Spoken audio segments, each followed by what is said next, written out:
Hi everybody, Dame Sybil from Blackpool here. Just to let you all know I'm supporting Hair Social's Pride Month. Have a fabulous time guys, see you soon. Mwah.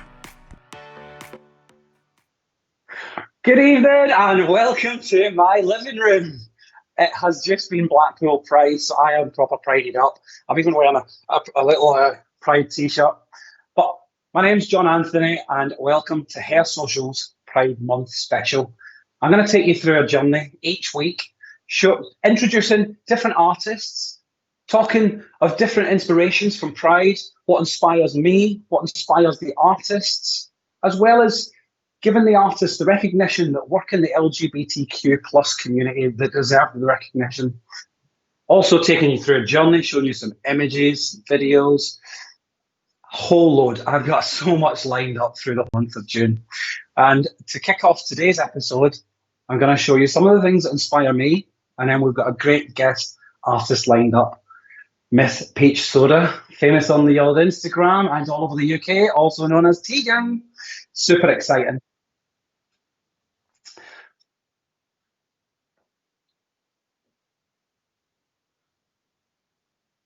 So, yeah. So, has anybody been to Blackpool? Has anybody celebrated Pride? What does Pride mean to you? Pride to me is about attending a Pride is like attending a safe space, somewhere where you're accepted, where you don't stand out for being different. I was brought up in a very small town in the north in Scotland, a very small, narrow-minded town. So for me, moving to Blackpool in England was like moving to Las Vegas. There was an LGBTQ plus scene. There were gay bars. There was people like me. So I was accepted, and that is the reason I moved to Blackpool. And that was the reason that I wanted to come on and share my story and journey through Pride with Simon. And I've got a little slide that's going to pop up of a little lady and a nice little story to tell you. This is Susie. Susie, also known as Pat, was my 80-year-old client. Believe it or not, that crazy hair that you can see on the screen is the vivid colours watered down, and I'm there with my spray gun spraying Susie with the colour. Susie was a lesbian, and she had lived with her girlfriend. Now, mind, Susie was 80 years old. So she had lived with her girlfriend for 50 years. And she was born in a time where it wasn't accepted to be who she wanted to be. So as she got older and time changed, she started to express herself in colour, clothing, and hair. And she used to come in every 5 weeks for colour, and she would be like, "Do what the hell you want, make it brighter, make it bolder. I don't care anymore, John." And it was incredible. And when Susie was sat in the chair in the salon, the clients beside her in the elderly range would see Susie's colour, and she inspired them. They loved it. Like they were like, "Give me a little bit of colour through my fringe. I want to do what she's doing." And that is what it's all about. She was my inspiration, but she also inspired so many other people around her as well. She was incredible. Unfortunately, we lost Susie last Christmas due to a short illness. But yeah, when we talk about inspiration, there's so many people inspire me. You inspire me. There's different artists that inspire me. Susie inspired me. And moving to Blackpool, that inspired me. And yeah, I'm going to take you on a cool journey. And like I said, everything's going to be very different through the week. So I'm going to show you everybody's story from a different angle. People part of the LGBTQ plus community and some guest artists, like I said. But we're going to share some really, really good stuff with you. And we're going to talk about salons in the LGBT community as well, creating safe spaces for the LGBT community and how we go about that. My salon in Blackpool has been voted the #1 spot in the LGBT community. We have there's like an association in the hotels, so it's quite a large gay community, and all of the hotels are part of this group, the collective group, and they have a magazine, and the salon is a safe space for that. So what I tend to do is if we have somebody who phones up who might be transgender, who's looking for an appointment but is nervous and scared, I bring them in at the end of the day. We make an appointment late for the lady to have a consultation, private. And yeah, it's just creating that really safe space. And I think that's super, super important. Yeah, and it's all been like talking about diversity, talking about acceptance, equality, being proud. And it's all been. And so, who inspires me? So I stumbled across an Instagram profile probably back in 2017, 3 years ago. And it was a guy who is an LGBTQ plus artist, and I think he deserves a great recognition. And he goes by the name of James Masters. His work is incredible, and he does some fantastic rainbows and vivids and great placement. And he inspired me, and he inspired me, and he inspired my clients, because I remember stumbling across his profile, and I remember saying to my clients, "Have a look," and my clients showing me his work, and then they're wanting me to create them kind of looks on them. So then I'm bringing a bit of colour to Blackpool, and I really think a lot of that came from watching James's Instagram feed. And I think on the LGBT plus community, he is a great inspiration, and I think it's really great to recognise artists in the community as well who do great work for the LGBTQ plus scene. And yeah, and Tabitha Coffey as well. Let's talk about Tabitha. She is a huge inspiration for me as well. That woman knows her stuff. She's a strong businesswoman. She's an author. She's honest. And she's also part of the LGBTQ community. She didn't take no crap going through her life, and she went through her life at a time when it wasn't acceptable to be who you wanted to be. She grew up through the time of when Stonewall riots had just happened and everything happening in New York. She'd been through their movements, and that didn't affect her career. She has still gone strong. She's still a solid, bold, honest woman, and a great inspiration for me, definitely. Stonewall. Let's touch on Stonewall. I want to touch on it, of course, because it's where the pride came from. Where did pride come from? Does anybody know where pride came from? Does anybody go to a pride? Does anyone celebrate a pride? So Stonewall started in New York in the June of 1969. And it was a time when being gay was, or lesbian, or transgender, transvestite, drag was not accepted. There was a lot of hatred, a lot of violence. And in fact, in some countries there still is, and in some towns in this country there still is. But there was a lot going on at that time. And it was a monumental moment when there was a change, there was riots, and the LGBTQ community fought back. They fought back, and they didn't They fought back with the police. There was riots. There was riots that went on for 3 and 4 days. And then there started to be a shift because of the riots and because of they stood up for what they believed in. There was a shift in the whole system, and things started to change for the community, and it got better. And we started to be accepted, and we started to be recognised for being normal people. And that's a little bit on Stonewall, but I do want to touch on that as the weeks go on, and I want to give the artists that come on the opportunity to share their stories on Pride and their stories on Stonewall as well, and who inspires them. And hello, Elena. Are you all right? Well, Cause in Peterborough, hello. Welcome to Hair Social. Mikey J. Young, hello. Mikey J. Young is a great guy to follow. He's a part of a radio station, and they share a lot at the minute, especially this month, in the LGBTQ plus community. Julie Spencer from Blackpool. Julie works in the salon just a few doors down the road. So hello, Julie, and thank you for joining the Hair Socials Pride special. And Nicola Saul from Bridlington. I've never been to Bridlington. Do you have a Pride in Bridlington? It was really weird. Like, Blackpool had a Pride celebration yesterday, but they'd done it digitally. And I normally work closely with Pride in Blackpool. We do a lot of fundraising for them. We'll get involved in the charity events as well, because I strongly believe that the Pride means a hell of a lot. It's more than the partying and the drinking. There's a lot more to it. And you're helping some great charities as well along the way when you are donating and getting involved with Prides. So, we are going to get our guest artist in, and we're going to have a nice little chat. Diversity, equality, and we're going to share our conversation. So, ladies and gentlemen, I am going to introduce the lovely Tegan. Well, hello, my name is Ruby Slippers, all the way from Swansea in the heart of Wales. Well, what does Pride mean to me? Well, it means that we all be together, celebrating who we are for what we are. Never hide it away from anybody. So yes, that's what Pride is to me. Being together, making sure that you stand out for who you are. And I'm here supporting the wonderful John Anthony, the Pride Ambassador, who's so much involved in all this wonderful, colourful stuff. And it's great to see her coming along together. Much love all the way from Swansea, here with me, Ruby Slippers, drag artist. Hi, and welcome back. I'm so excited to introduce the guest for this week's episode of the Pride Specials, the one and only Tegan, aka Peachy Soda. Hello, am I on? Is this thing working? How exciting! How are you?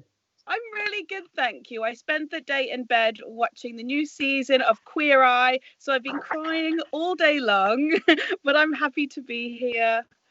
Oh, I've not. What is Queer Eye? Tell me about it. Oh my I'm goodness. sorry.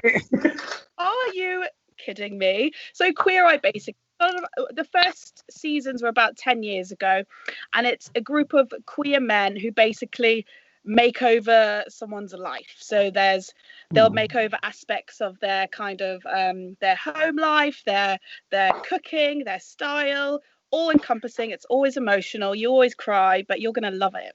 I'll have to have a go at it. I'll definitely will. I've started Killing Eve this morning. I thought I'll see what that's all about. That's really good. Another good LGBTQ plus storyline. Excellent. So where are you based, Tegan? You tell everybody. So usually I am based in London, East London. Currently I am quarantining in lovely Surrey with my mum and dad. However, after quarantine's over, I'm going to be moving to Australia for a while, because that's where my sister is from. Oh, wow. How long are you going to Australia for? So about a year, I think. But I mean, it's always changed. We'll see. Yeah. So do you celebrate Pride? Do you go to the Pride events in London when they're on? Well, sadly, a lot of the Pride events I'm actually working for, because it's always on a Saturday, as you know, this day. However, I think for me, long celebration, and I mean I'm going to like gay parties every week. So it's something that I always hold in my heart. However, Pride is, I think the main thing about Pride is that kind of it reaches a wider audience, and it kind of shows not just our community, but everyone that like, look, we're here, we're proud of who we are, and we are celebrating who we are. Yeah, definitely. And it's lovely to see when you see families at prides and you see kids at prides and you see ages, different sexes, different races. Like it's like open to everybody, as you said. Really, it really is. Blackpool's quite a small pride in comparison to the cities and stuff, but we're still celebrating equality, diversity. You know, it's still equally as important, no matter what the size. Yeah, I definitely agree. So let's throw some questions. Who inspires yourself in the hair world, in the LGBTQ plus? Okay, so a lot of you guys won't know this person because they're actually a wig designer, but their name on Instagram is Marco Wigs, and Marco designs these amazing elaborate drag queen wigs, and it's actually the reason I got into hairdressing was after finding Marco and his amazing wigs, and I was like, this is what I need to be doing. So if you have your Instagram out, search for Marco's wigs and you will be blown away. I feel like that's like my number one inspiration in the hair industry. That's a really funny story because when I first moved to Blackpool, I was doing a little bit of work in different jobs, and I ended up working in a drag bar and working backstage and seeing the wigs and the creations and the things that you could create. That's what made me start my journey into hairdressing. Oh, that's amazing! So that was a drag bar called Funny Girls in Blackpool, and that is an amazing name. And it's all boys that dress up as girls, but it's all makeup and wigs, and there would be like you would have like you would have Chinese boys, you would have Asian boys, and they'd be glammed up and looking like really glamorous ladies. And that's fantastic. Is it still there? The video, yeah, it started. It's still there. It's still trading. It's been trading for 20 odd years. It's a massive show bar in Blackpool. It's huge. Well, I know where I'm going after lockdown. I'll send you the link to you, and you come up to Black Weekend. Yes, please. Let's go dancing. Come and celebrate, definitely. So, talking about the salons and creating safe spaces, have you got any tips for anybody on creating a safe space for somebody that might be a little bit nervous or a little bit shy or not so confident?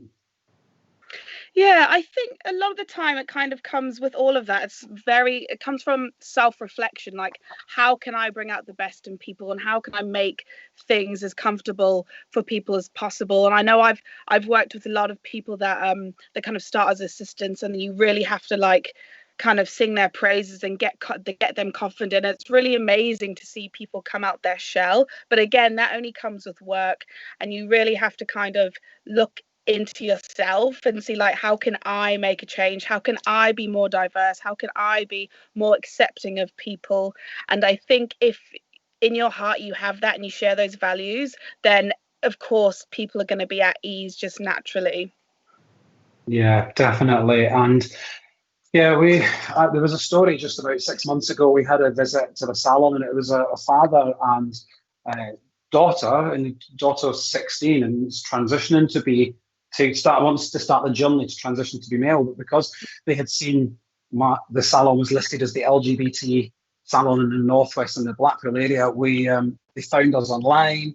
Oh. To us, and we had like a private consultation, and it was just incredible. And to sit with the father as the father's was talking so acceptingly and so open, it was so touching. It was incredible. It actually made me want to cry. Makes your career worth it in the end, doesn't it? Because I know I have a few clients that have been going through transitions and little things like that. Like, you have no idea the impact that has on that person's life. Like, just them coming into the salon, sitting down, doing their hair, feeling amazing. That just, it fills my heart with joy and pride that we can offer this service to other people, and we can sometimes be the only safe space and place where people can come and feel nice and feel relaxed. And it's amazing that this is a service that we offer people. Definitely agree. And there was a post I had shared recently online, and it was about salons being a place where people choose to come. They want to be there. Like, you Yeah. want to put one of the most positive kind of places and experiences for people, where you might think a bar or a restaurant might be more positive, but really you might go to a bar or a restaurant to break up with somebody, or to sit with family you don't want to talk to, or, but you go to a salon because you want to be in the salon. Touche. I love that. Yeah, it was, it definitely is. And it's a different era. I mean, I was sort of finding who I was at the age of sort of 15, 16, and I'm 35 now. So you're thinking like how many years ago that was. And Section 28 had just was happening. I went through school when Section 28 was in place. I don't know, did you experience anything of Section 28? Are you, how old? I don't know. No, yeah. I think I'm a bit too young for that. Oh, yeah, I think school was very different. So if anybody who doesn't know about Section 28, back then there was a thing put in place where you weren't allowed to, teachers and people of education were not allowed to talk about LGBTQ plus issues, matters in school. It was not, it was like it never happened. It wasn't accepted. It was a horrible time, and a hell of a lot of bullying went on through them early school years because there wasn't the support, because teachers weren't allowed to talk about it. They weren't allowed to treat it as norm. That is honestly awful. But I don't know if you're familiar with what's happening recently. There's been a lot of like small kind of protests at schools to try and get people to put LGBTQ plus history into the books so kids can learn about it. And what really surprised me was the fact that so many people were opposed and disgusted at the thought of their kids learning about our history. And it's funny, I saw somewhere where people thought like your kids learn about Attila the Hun doesn't mean they're going to go around like murdering people, you know what I mean? It's like people think, oh, because your child is learning that this exists, they're going to be a raging fairy. But, but then you touch on that and you think, well, you'll happily sit and let your child play a game on a computer that's shooting you, killing people. Literally. And they're able to go onto like porn sites from the age of like 7 years old, but then you can't teach them about equality and love. Bizarre. And then, yeah, it really is. And I think there was a lot of talk on the drag queen stories, and there was a lot of hatred towards that. And I saw that in schools where drag queens were going into primary schools and reading stories. But yeah, I think so. But yeah, you'll take your child to a pantomime, which is drag queens, pantomime dames. And, terrible drag queens, might I add. yeah. It's a great fun, but yeah, it's so different now. It really is. What was it like for you growing up in school, being a part of a community? So it's much different for me because I grew up in Zimbabwe in Africa. Ah, fantastic. Totally different. I only moved to the UK when I was about 14. It's pretty much illegal to be gay in Zimbabwe. So for me, it wasn't even like I couldn't even think about it. I just put it far to the back of my head. Although like I had big dreams of like going to gay bars and like living a fantastic life, but as growing up as a kid, it just wasn't an option. It's just I couldn't even think about it. But luckily enough, all my dreams as a child did come true. I managed to move to London.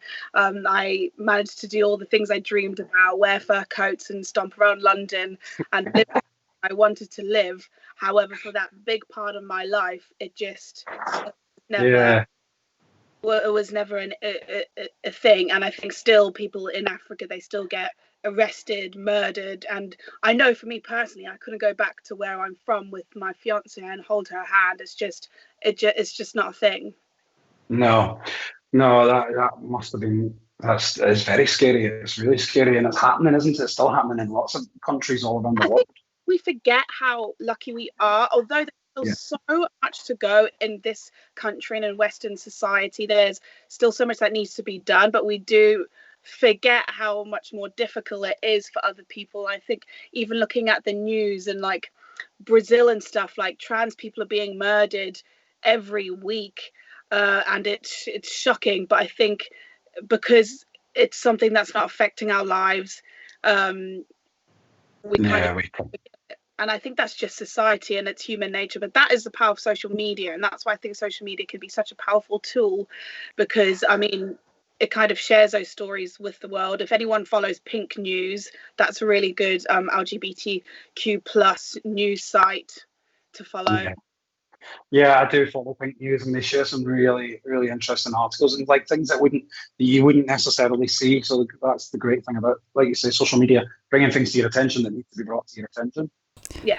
I grew up in a time where we didn't have social media, and I came from, like say, a small town. There was no gay scenes, there was no gay bars, and it was very homophobic. And I remember Queer as Folk appeared on the television.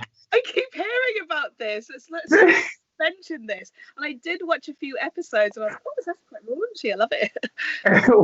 Raunchy. And I remember I must have been about 15 or something, sitting in my bedroom, and I must have been flicking through the telly or something, and then it appeared, and I'm watching it like while my mum and dad were downstairs, and I heard them coming up the stairs, and I'm switching it off, and pretending I'm in my bed because nobody knew, and I didn't want anybody. Well, I didn't even know what it was, but I knew that I was enjoying what I was watching. Yeah, I have the exact same experience. And then I remember telling myself, remembering the names of the bars, because it was all based in Manchester, and I was in Scotland. And I'm thinking, I'm going to go to these bars. There is people like me. There is places I can go. I'm not the only one. And that was how I was thinking at that time. And I didn't get to Manchester, but I got to Blackpool, which is only 50 minutes along the road. But I got near to Manchester. It's so weird that you say that, because I have the exact same story, but in Africa. So this is actually quite a lovely story. So growing up, my older brother, who I was obsessed with my older brother growing up. He was so cool. He was like the cool older brother at school that everyone kind of fancied. But he used to listen to Block Party.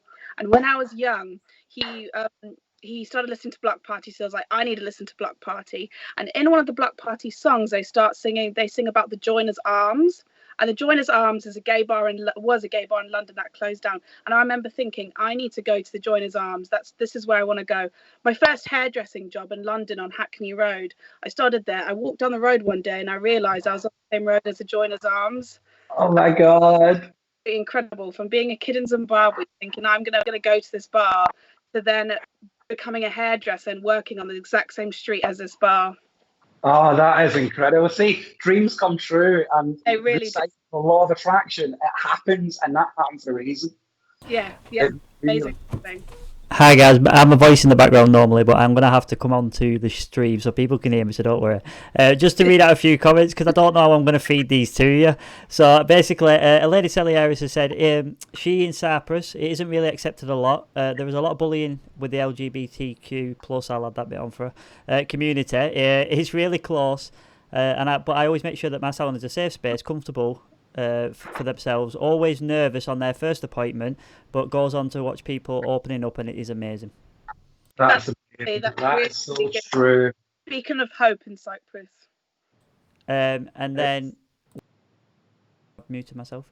And then we have Marky Young, a friend of yours, saying, I will never forget harding away to watch it, talking about Queer as Folk. Heart racing, doing the same as you, John, turning it off as soon as and pretending I was asleep. Yeah. I think this is a thing that happens to queer carrying on. And I'll never forget the time that I moved to Blackpool and I went out to Manchester. I celebrated my 18th birthday in Manchester, and I remember getting off the train, walking down Canal Street, and these memories, they're flooding back to me. That must have been like gays everywhere. Yeah, I've made it in life. I've got to Canal Street. But no, it's created such a safe space. Things have changed, and the gay scene has become a little bit more intermixed and more heterosexual, but things have changed. We are changing it. Things are evolving.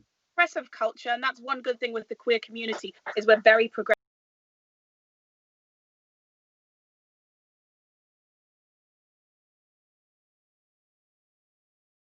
Because they've added colours to the flag, they've added a brown line, and they've added the trans colours. And I think that just shows how we're evolving as a community. Yeah.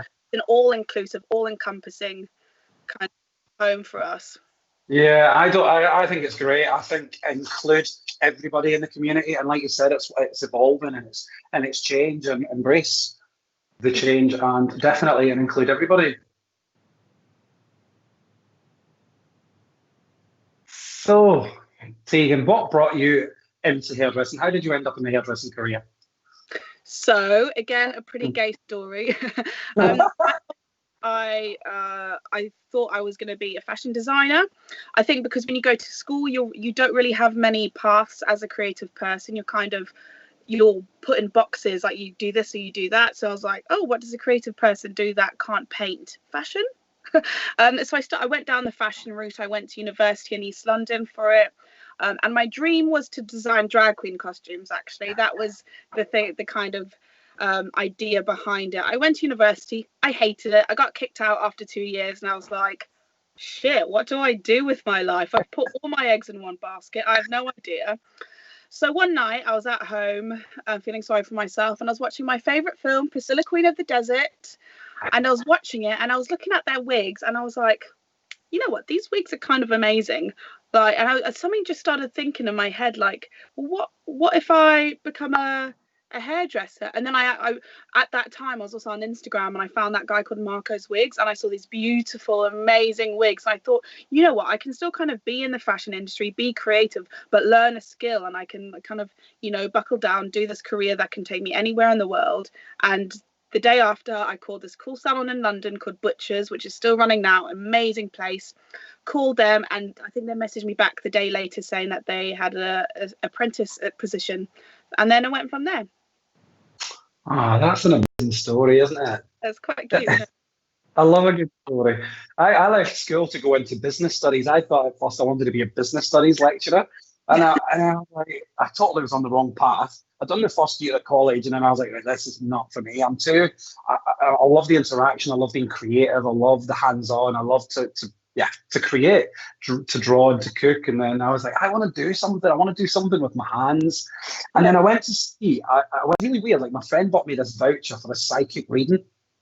So I don't know if you're into like psychic readings or mediums and stuff, but this medium read me a note, and this medium said that I was going to go in a career path, but I was using my hands, and I was going to be cutting hair, and I was to follow the path that opened up ahead of me because that was my path. So that was really weird. Like, when thinking about it now and how true it was, because not long after that, I stumbled across a salon. I got introduced to this boss who was looking for an apprentice, and I was like, yeah, I'm going to come and I'll have a go. I've never done this before. And next thing you know, I've started this whole career path. I always think about that medium. Weird. Like, that is so weird. Well, bizarre, isn't it? But I definitely think there's a path for you, and I think you sort of like you'll find that path, and when you do, like, everything will just open up and keep growing. So, who inspires you now, Tegan? Who's your inspiration in the industry right now? So, who inspires me now? You know what? I have a couple queer artists I would really like to highlight. They're friends of mine. They inspire me every day. And what I really love about these certain people is that they're young and they're thinking outside the box and they're running with it. Because I know that's something that I've always had in my career.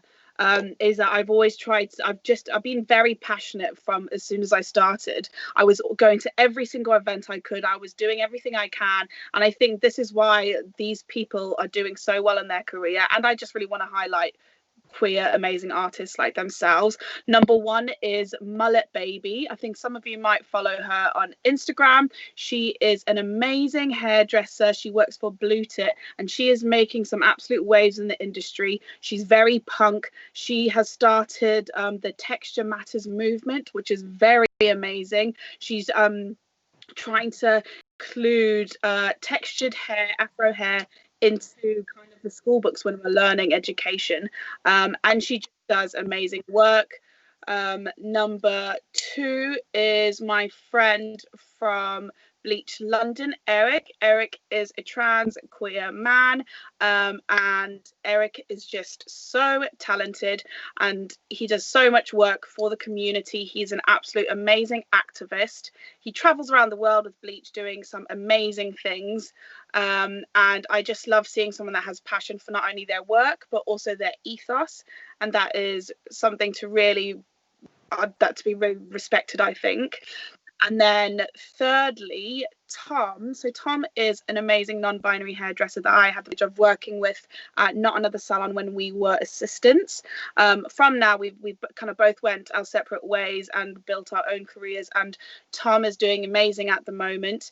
What I love is that he's currently he's kind of delved into this amazing drag industry, and he's doing really well for himself as a queen. But he's kind of he's bringing together his hair work and his drag work, which is something I've not really seen, and I'm really excited to see what he's been doing.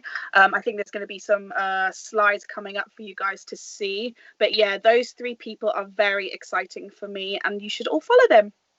I am gonna go and make sure I do follow them, definitely. Yeah. I think I might have seen a lot of Tom's. I think I might have seen Tom's work actually on Instagram, possibly. Has Tom got a shaved head? Every now and then, yeah. Yeah. Yeah. Oh, that's cool. I definitely will go and search out.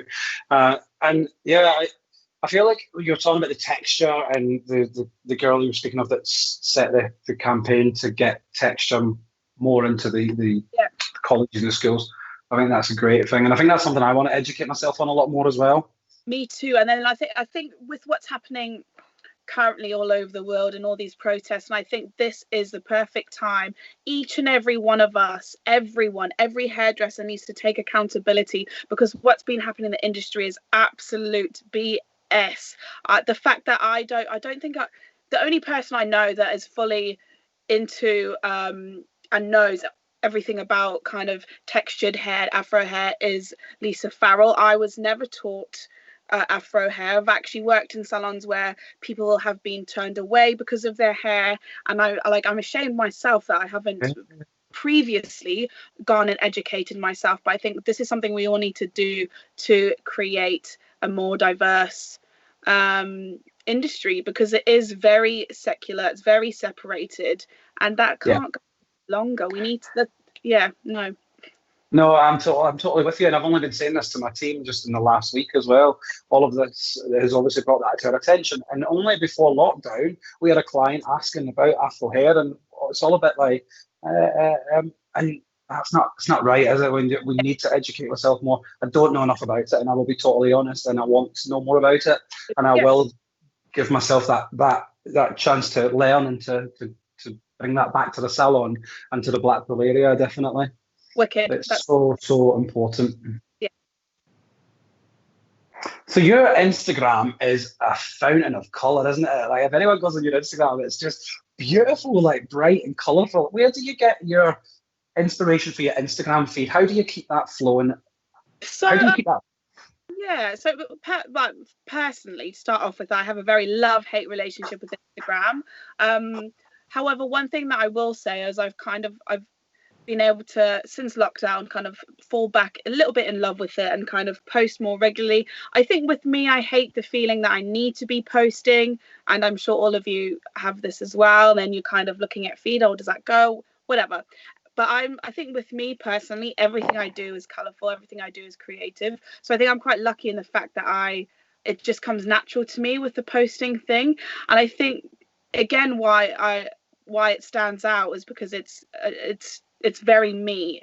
And I think where a lot of hairdressers go wrong is they try to follow this perfect, beautiful hair concept. But the thing is, I know I'm never going to be the best hairdresser in the world, and there's millions of hairdressers out there that post banging pictures of their hair every day. So I think one thing I will say is, if you do want to get your Instagram going, find something that makes you stand out a bit, or find something that you really want to kind of channel your passion into, because I think you put yourself up for a fall when you try to be perfect.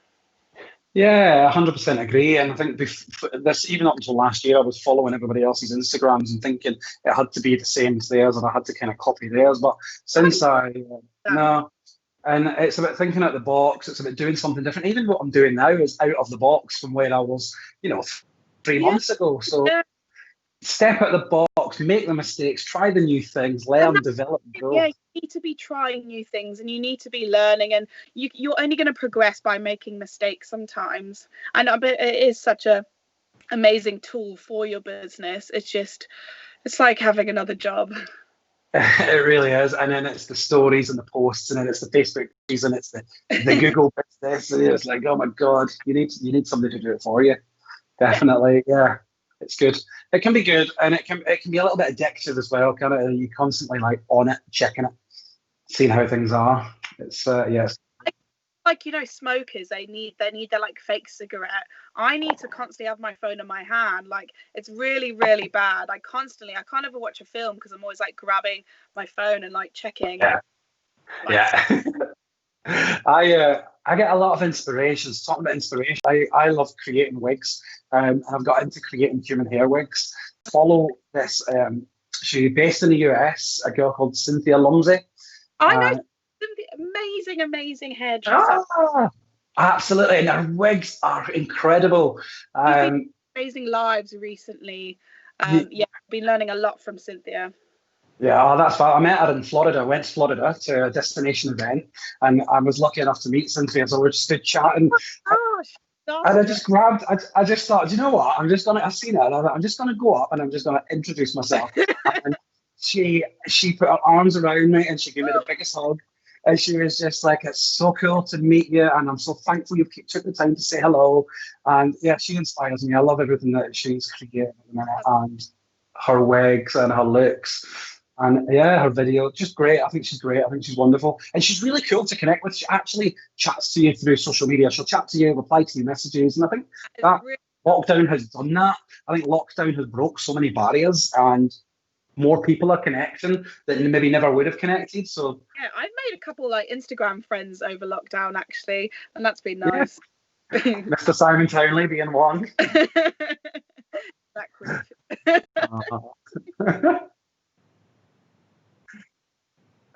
So after lockdown, whenever lockdown ends, what will happen? Are you going straight off to Australia? Are you going to work in the UK? Wow, I mean, it's been a real ball ache, actually, the whole thing. I've not actually seen my fiance in coming up to a year now. Yeah, so basically I was in London now. Me and her were living in this amazing house in Hackney, like a little studio flat. I managed to start up a business from that place. I had like a little studio in there. So that was it was called Hackney Hair Club. It was an amazing little business I had. And then something happened with her visa, and we weren't able to get the correct visa for her. So she had to go back to Australia. And then sadly, because of that, I couldn't carry on paying the huge amount of rent for our lovely house in East London, which was very expensive. So I was like, shoot, what do I do now? And then we kind of made a decision that I would move to Australia. However, it takes a very long time to kind of get all your visas and all. I had to get a British passport. That took a really long time. So just when I was ready, just when I was gearing to go, a pandemic happened and we were kind of back to square one. So now I'm just waiting. The borders are closed, so who knows when they'll open. And to be honest, I don't really want to, because I'm freelance. I would kind of start my business all over again, and I don't really want to do that. So I'm hoping that I can just go to Australia, start work and all of that, because I have a salon that I'm going to be working from, a really lovely salon in Sydney. So that was my question. So where have you got something lined up? Yeah, I have something. It's quite loose, but it's a lovely salon called Doppelganger. It's been there for 20 years. It's very like old school, kind of like alt, rockabilly, goth, and I really love that. I think that'd be really cool. However, I've not worked for anyone in a long time, or worked in a salon. I've been freelance for a while now, and that's my jam. So it'll be interesting. It'll be fun though. Yeah, you'll meet a whole new family and a whole new world. Fingers Absolutely. crossed. Yeah, definitely. That's exciting. Well, for me, it'll be straight back into salon, getting things ready at the minute, plans in place. I've got a nice little team of 6 stylists. That's an amount, actually. That's a nice amount of people, 6. Yeah, we're a right nice little family. 5 stylists and 1 assistant. And then myself and another 2 gay lads work in the salon. And it's more like a little family. We're all just like really good friends. It's not like, that's really yeah, I'm not a boss. I am a boss, but they don't speak to me like a boss. Like, we're friends, we're family, we're professional, and it's really cool. It's a great environment. Oh, that's really, really lovely. Tegan. We have just... Claire Kendricks commented again. I'm unmuted, but her son is moving to Australia, and the same thing's happened to him. He's been sponsored, and he's going to Melbourne. She says, "Best of luck to you." Oh, thank you very much. That's amazing that your son was able to be sponsored. Lucky, and maybe I'll bump into him one day if he cares, that is. Then Marky Younger said, "John's team are awesome. It's always fun going into their salon." Oh, that's really nice to hear, isn't it? Yeah, we have a right mixed bag. Joe that works in the salon, and he loves to sing, so he sings in the amateur dramatic groups, and you'll hear Joe as soon as you come into the salon. So if you ever come and visit, he'll be singing in the corner. So clients get serenaded whether they like it or not. Fantastic. Imagine that on hungover, you're like, oh, that's like...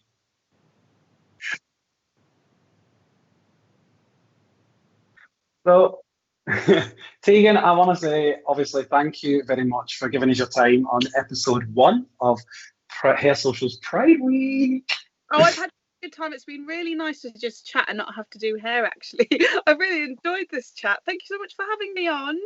You're very welcome, and it's the same. It's nice to actually just, like you said, just chat. So thank you, and the best of luck with everything going on as well. Thank you so much. I can't wait to watch the other episode. You take care. Bye, love. Bye.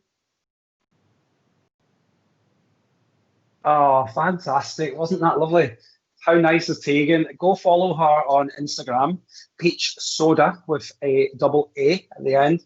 And she puts out some fantastic work. And also the artists and the people that inspire her as well. Go and definitely give them a follow. Week 1 was all about colour, talking about everything that inspires us, who inspires us in the industry, and recognising the LGBTQ plus community within the industry as well. As the weeks go on, we're going to explore that more, and we're going to have slightly different themes. And next week, we've got a great guest on, goes by the name of Daniel Leo Stanley, and we're going to be talking about something completely different again, bringing a whole new spin onto the Pride Week. And yes. So I'm going to leave you now with a video that I created. It's very short and sweet, but it's one of the wigs that I've been working on through lockdown. Well, thank you very much for tuning in, and I will see you next week. Take care. Girl, dance, I work. I don't play, I slay. I don't walk, I strut, and then sashay. But I don't work for free. That's not the tea, hunty. So make it rain on me, and I might let you see. What you gonna let them? Girl, I don't dance, I work. I don't play, I slay. I don't walk, I strut, and then sashay.